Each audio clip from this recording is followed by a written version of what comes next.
어떻게 잘 쉬셨습니까? 네, 김밥도 맛있었고. 네. 그래요. 그러면 계속 얘기를 한다면 그 6페이지 아래 부분부터 구체적인 문제에 대해서 얘기를 하는데 지금까지 뭐 이민 문제, 관광산업, 아까도 언급을 했지만은 그 콘부 산업에 대해서 말씀을 지금 나누고 싶습니다. 저기 세계적으로 콘부 사업은 쭉 무기 개발 및 생산은 모든 나라의 GNP의 큰 비중을 지금 차지하고 있습니다. 근데 역대 교황님들이 예외 없이 무기 경쟁을 반대를 하셨습니다.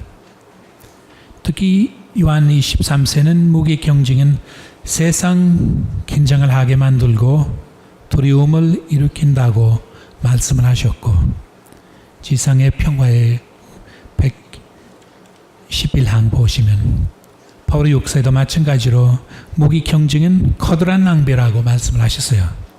왜냐하면 자본과 돈을 가난한 해소하기 위해서 써야 하는데 무기 개발과 생산을 사용하는 것은 결과적으로 가난한 사람들에게 돌아갈 목숨을 훔쳐가는 것이라고 그렇게 강하게 말씀을 하셨습니다. 그것은 또 카톨릭 교리서 2311항부터 16항까지도 확인할 수 있는 것입니다.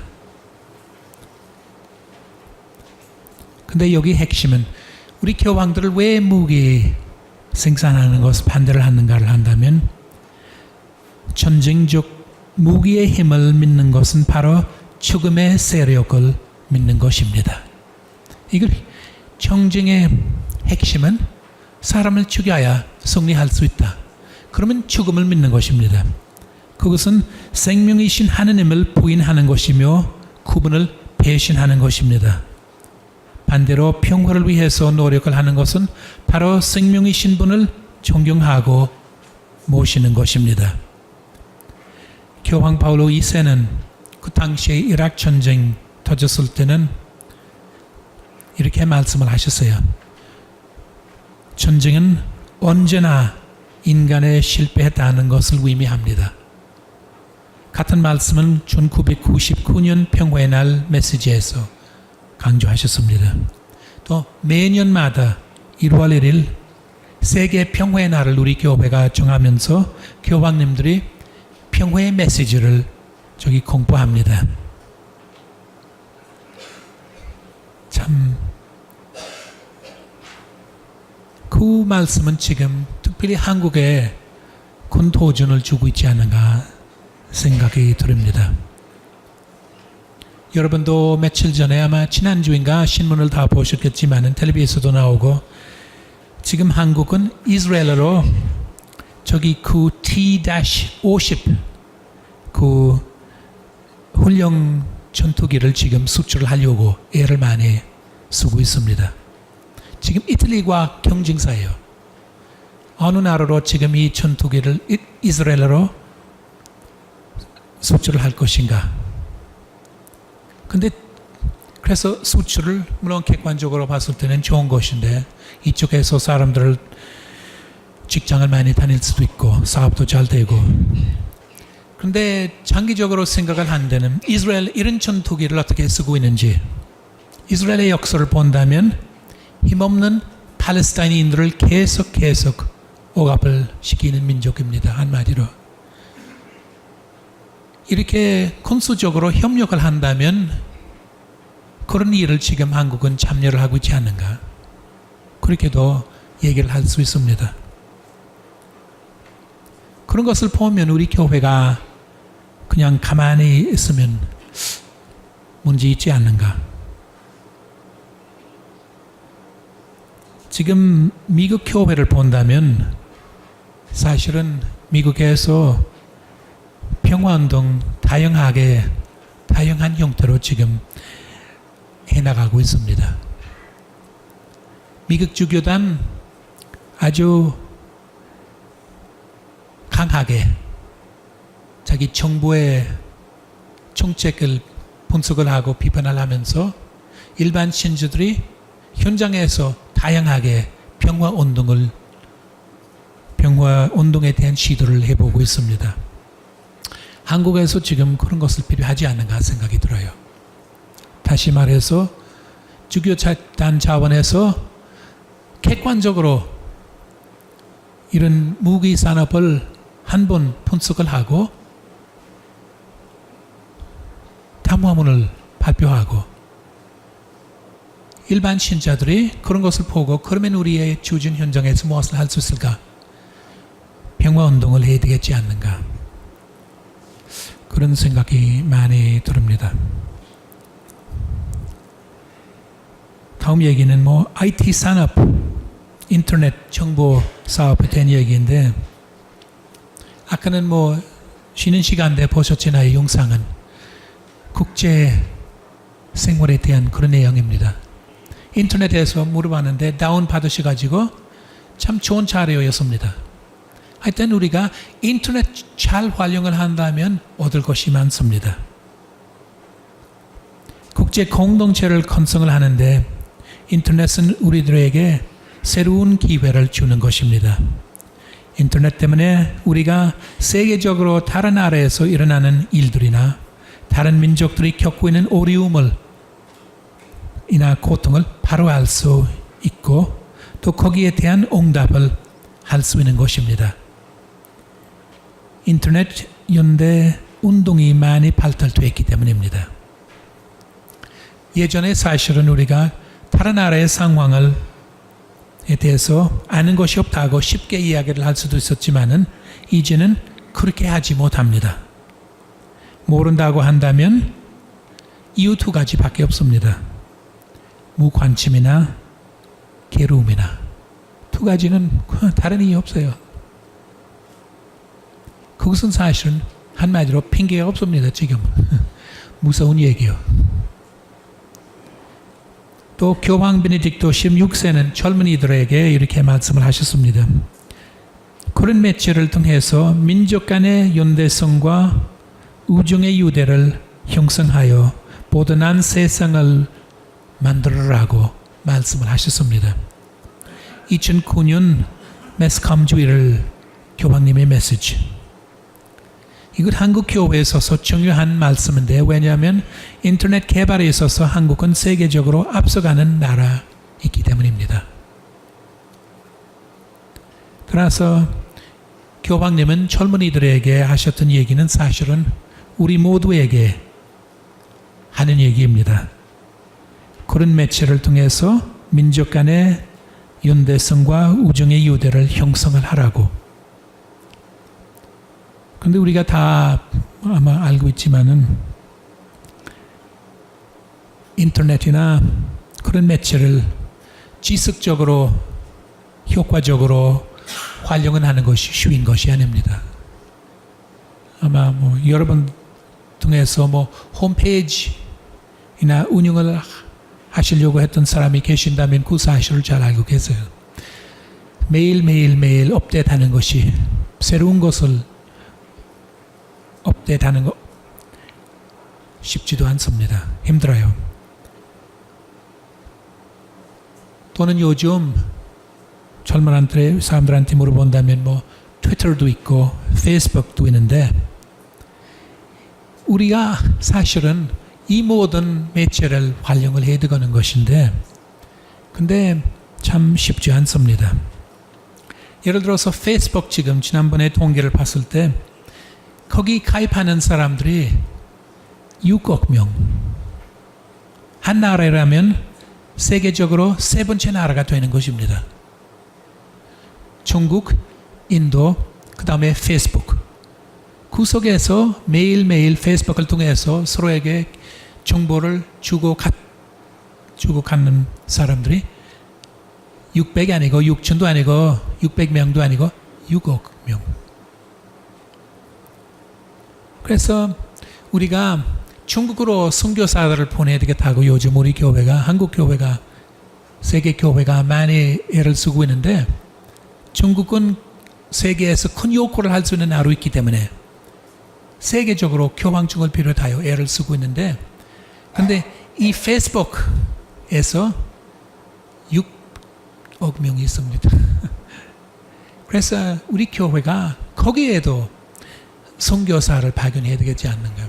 쉽게 말해서 그런 기술, 그런 관심 있는 젊은이들을 훈련을 시키고 자유롭게 신앙인으로서 사람과 함께 관계를 맺으면서 우리 국제 공동체를 결성을 하라고 하는 젊은이들에게 그런 조대를 해야 되지 않는가, 그런 생각이 많이 들어요.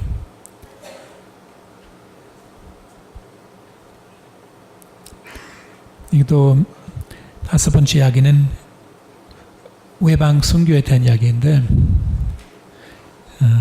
시작하면서 잠깐 선교사로서 경험했던 생활에 대해서 한마디를 했지만은, 지금 세계적으로 저희 교회는 선교 활동을 통해서 국제 공동체를 건설하는데 기여를 하고 있다고 우리가 다 알고 있습니다. 교회의 선교 사명은 교황 요한 바오로 2세는 15항에서 이렇게 말씀을 하시는데, 선교사들이 하느님의 나라를 선포하는데 그 나라는 인간관계를 변화를 시키고 그 나라를 건설하는 것은 온갖 악에서 해방되고자 하는 일을 한다는 것입니다. 그런데 그런 기업뿐만 아니라 파견된 선교사들이 교회 간에 다리 요구를 하며 민족 간의 새로운 관계를 맺는 것입니다. 비록 피부, 인종, 문화, 역사가 다르지만은 선교사들이 다른 민족과 함께 생활을 함으로써 우리 모두가 하느님 안에서 하나가 되는 것을 아주 구체적으로 보여주는 것입니다.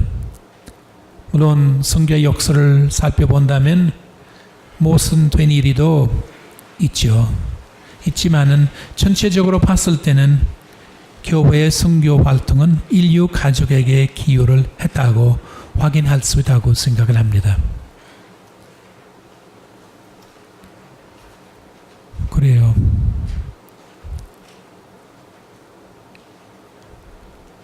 지금 이 5개 이야기는 지금 제주 교민들에게 주는 조대는 무엇인가에 대해서 간단하게 말씀을 드리고 싶습니다. 사실은 제주 지역 교회 공동체가 국화제를 불어야 되겠는데, 왜냐하면 교황 바오로 6세 이렇게 말씀을 하셨어요.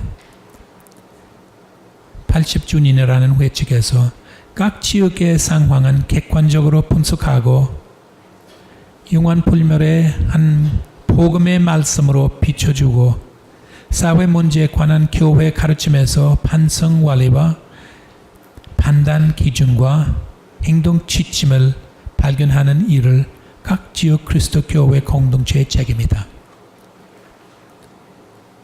바울로께서 아주 분명하게 말씀을 하셨어요. 사회 문제에 관한 교회의 가르침에서 반성 원리와 판단 기준과 행동 지침을 발견하는 것은 지역 교회의 책임입니다. 그래서 아마 여러분들 이런 교육을 통해서 지금 그렇게 하고자 하는 것이지 않는가, 그런 생각이 들어요. 그래서 저는 그냥 클론반 회원으로서 그냥 나름대로 생각하는 것을 몇 가지를 얘기를 좀 하고 싶습니다. 이주 노동자들이 지금 제주로 많이 오고 있습니다. 국제 결혼하시는 분들도 많고. 그럼 핵심 질문은 신자들이 그들을 환영을 하고 있는가입니다. 성인이 돼서 고향을 떠나서 낯선 문화 속에서 새로운 삶을 시작하는 것이 쉬운 일이 아닙니다. 우리 선교사들 그런 것을 너무너무 잘 알고 있습니다. 특히 처음 왔을 때는 외로움, 말을 통하지 못하는 그 답답한 마음, 두려움, 그런 것을 다 겪었는데, 그러면 자신이 없어지는 것이고 마음속에서 소외감을 많이 느끼게 되고, 한마디로. 근데 그때는 진짜 따뜻하게 맞춰주지 않은 사람을 만나지 못하면 견디기는 너무너무 힘들어요. 우리 사실은 사제로서 왔는데 교반에서 존경을 받고 있는데 일반 노동자들이 그런 것이도 없고 가끔 혼자 마음속에서 그런 것을 다 겪는데, 그래서 신자들이 이민자들을 친구로서 따뜻하게 환영을 해주어야만 그들이 제주에서 행복하게 생활을 하고 잘 적응을 할 수 있습니다. 그래요. 우리가 개인적으로 누구나 다 할 수 있는 일인데 분당 차원에서 물론 공동체로서 할 수 있는 일도 있고 교구에서도 그렇고, 그런데 개인으로 그런 사람을 만날 때마다 신경을 조금 더 쓰는 것이 아주 중요해요. 해외에서 외국에서 생활을 하셨던 분들 계신다면 아마 그런 마음을 잘 아실 수 있을 것 같습니다. 그것은 두 번째 얘기는 아까는 얘기를 조금씩 했지만은 제주 경제에 있어서 관광 산업은 큰 비중을 차지하고 있는데 많은 신자들이 그 분야에서 지금 일을 하고 있습니다. 이웃 나라에서 즉 일본, 대만, 중국 등의 관광객들이 제주로 찾아오는데, 그래서 질문은 이 여행을 통해서 도민들과 관광객들 사이에 참된 만남을 이루어지고 있는지 아니면 서로를 이용을 하고 있는지, 거기에 대해서 지속적인 성찰이 필요하다고 생각을 합니다. 국제 공동체 인류의 가족적인 분위기를 만드는 데 있어서 관광 지역은 즉 제주가 큰 역할을 할 수 있습니다. 아까는 얘기를 조금 했지만은 이런 국제 교류하는 데 있어서 교회가 유일하게 할 수 있는 역할도 있습니다. 일반 관광 산업보다 새롭게 사람들이 진짜 새로운 것을 경험을 할 수 있고 그 속에서 변화될 수 있는 그런 관광 프로그램을 마련하는데 좀 모든 사람이 안고 있는 큰 과제이지 않는가. 제주는 또 평화의 싸움이라고 합니다. 저희 동생들하고 같이 중문 방문하면서 평화의 박물관도 방문했어요. 거기에서 역사적으로 국제관계를 맺는 제주의 역사를 확인할 수도 있고 평화의 섬 선언을도 읽어볼 수도 있습니다. 이런 상황에 대한 신학적인 성찰을 한다면 하느님 제주교구의 분들에게 평화를 위하여 활동을 하라고 특별한 초대를 주고 계시지 않는가, 그렇게 해석할 수도 있습니다. 지난 며칠 동안 국제 평화 세미나도 하고 있었잖아요. 텔레비 뉴스를 보니까 항상 교회의 그 시대의 징표를 읽어보면서 그 속에서 하느님의 뜻을 발견하는 것입니다. 최근에 그 역사의 흐름을 봤을 때 제주에서 하느님은 특별히 제주 교민들에게 평화를 위해서 노력을 하라고 초대를 하고 계시지 않는가. 그런 차원에서 볼 때는 지난 몇 년 동안 교구 중심으로 해군 기지 건설 반대하는 것은 큰 의미를 갖고 있지 않는가 생각 나름대로 해요. 군부 시설은 확장하고 강화를 시키는 것은 평화를 언제나 위협을 하는 일입니다. 왜냐하면 그것은 이웃 나라 간의 무기 경쟁을 조장할 수 있기 때문이다. 새로운 군부 시설이 설립되는 것을 보고 이웃 나라들이 불안을 느끼면서 자국의 군부 시설을 강화시킬 것입니다. 해군 기지 반대 운동뿐만 아니라 다양한 평화 운동을 해나가는 것은 제주 교구의 지속적인 과제라고 생각을 합니다.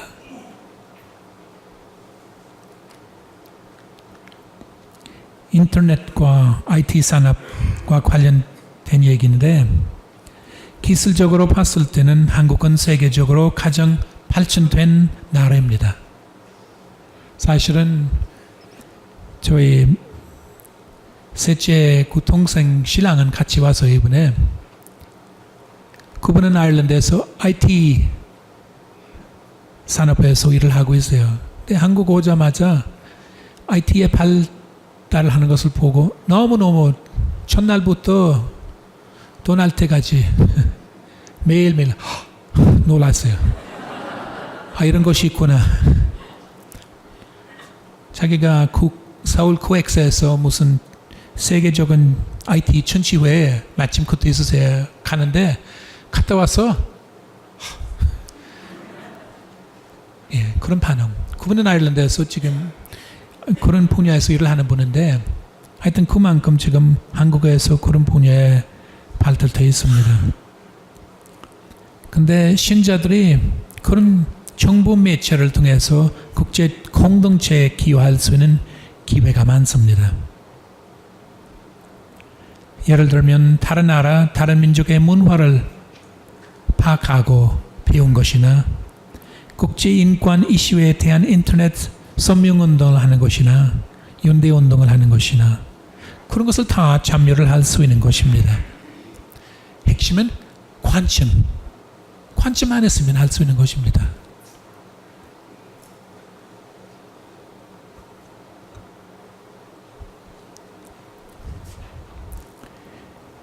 외방 선교 활동에 대해서 간단하게 얘기를 한다면 제주에서 활동하셨던 저희 콜롬본회 임피제 신부님과 이스도르의 역사를 통해서 그 사실을 확인할 수 있습니다. 임 신부님의 혼자 그 일을 하신 것이 아니고 그동안에 도민들과 함께 하시면서 독일 교회 미세리얼, 영국 교회 옥스팜, 아일랜드 교회 트로커에서 구체적인 지원을 받으면서 활동을 해왔습니다. 다시 말해서 여러 나라 신자들의 이스도르의 발전에 참여를 했고 국제교회 덕분에 이스도르 발전하게 됐다고 볼 수 있습니다. 오늘날 제주교구는 선교사들을 지금 다른 나라로 파견하고 있습니다. 교구사제 2명이 지금 일본 가 있고 활동을 하고 계시고 제주교구 출신 콜롬본 스님은 지금 미얀마 선교 활동에서 하고 있습니다. 또 이번 9월 달에도 한번 저쪽으로 파견할 예정입니다. 제주 교민들이 선교사들을 통해서 국제 공동체에 기여하고 있다는 말씀을 드리고 싶습니다. 그럼 어떻게 다 효과적으로, 다 적극적으로 선교사들과 함께 할 수 있을까? 그런 고민은 사실도 이 교회 각 분당에서 안고 있는 과제라고 생각을 합니다. 하여튼 지금 8시 반인데 지금 옆 사람하고 아까 얘기를 했잖아요. 주입적으로 계속 얘기를 하는 것보다 간단하게 저기 3가지 질문 있지 않습니까? 강의를 소화를 시키기 위한 질문. 주의 기도를 바칠 때는 세계 공동체를 위해서 기도하고 있다는 사실을 의식을 하고 계시는지 그냥 한번 생각을 해보시고, 아니면 오늘 강의에 있어서 마음에 와닿는 부분이 있다면 어떤 부분인지, 아니면 분당 공동체나 아니면 일반 신자로서 국제 공동체를 위해서 구체적으로 기여할 수 있는 일이 있나요? 한 10분간 그냥 자유롭게 2명씩 3명씩 아주 지금 10분이 다 됐습니다. 네. 어떻게 얘기 다 하셨어요? 네. 네. 지금 그래요.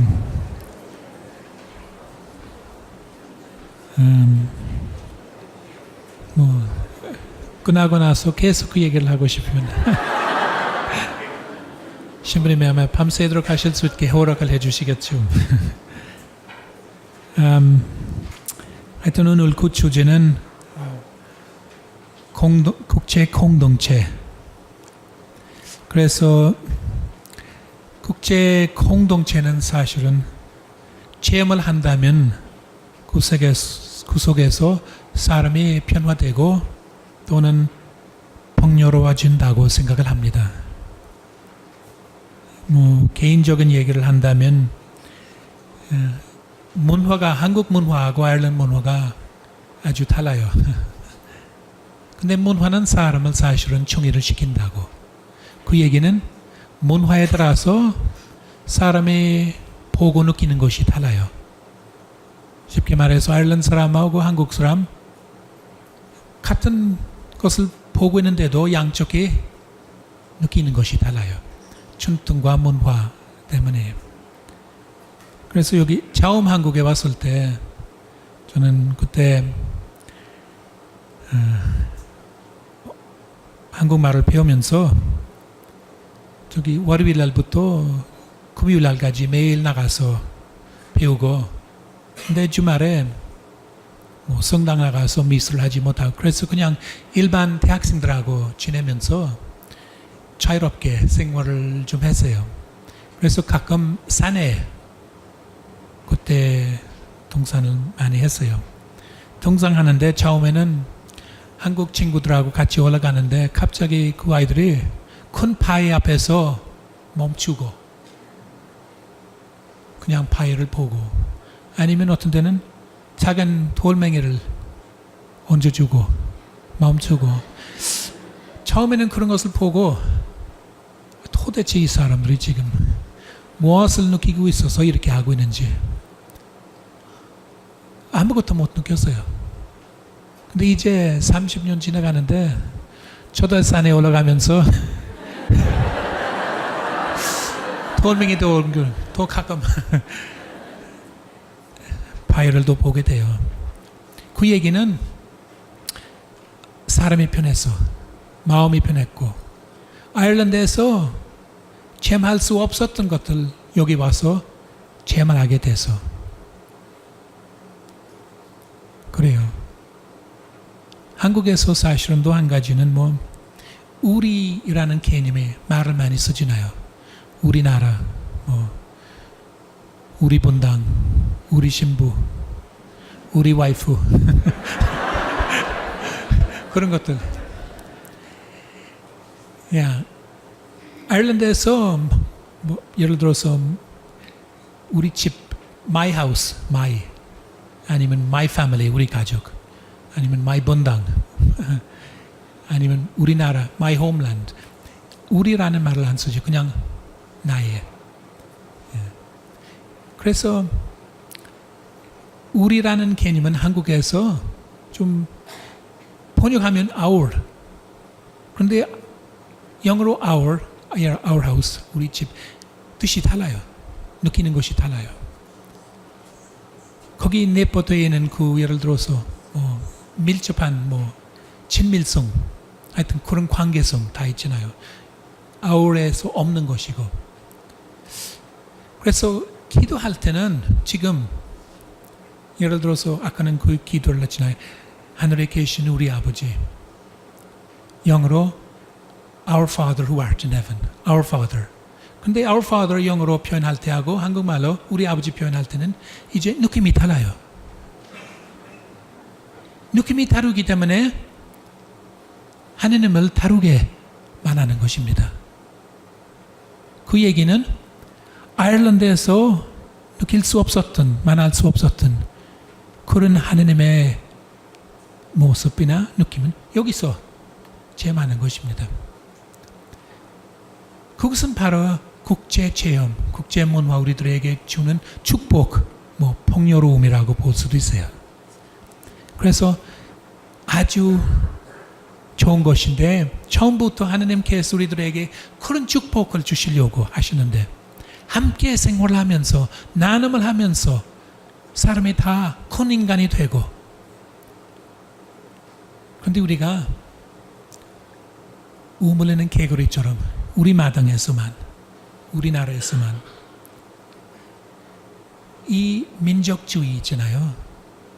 그 한계를 조화를 해서 세계 시민이 되라고 하는 조대를, 국제 공동체에 대한 교회 가르침은 우리들에게 주는 조대입니다. 물론 누구나 다 자기 고국의 문화, 역사, 전통 등에 대한 자부심을 갖고 자랑스럽게 여깁니다. 그것을 당연한 것인데, 왜냐하면 온 세계 모든 민족은 자기 유일한 전통은 온 인류에게 기여를 하고 있기 때문입니다. 그렇지만 부정적인 민화주의도 있습니다. 그것은 다른 민족에 대한 선입견이나 편견이나 무관심을 갖게 되는 그런 것이 있습니다. 선입관, 편견, 무관심, 그런 사고 때문에 지금 우리 지구 곳곳에서 수많은 사람들이 지금 이 순간에 희생을 당하고 있습니다. 그래서 국제 공동체에 대한 교리를 가르치는 우리 교회에게, 우리 모두에게 한 개인으로서, 공동체로서 그 교회가 우리들에게 주는 과제는 그런 배타적인 사고에서 벗어나 언제나 한 형제 자매로서 생활하도록 노력을 하라고, 그런 조언을 하는 것입니다. 감사합니다.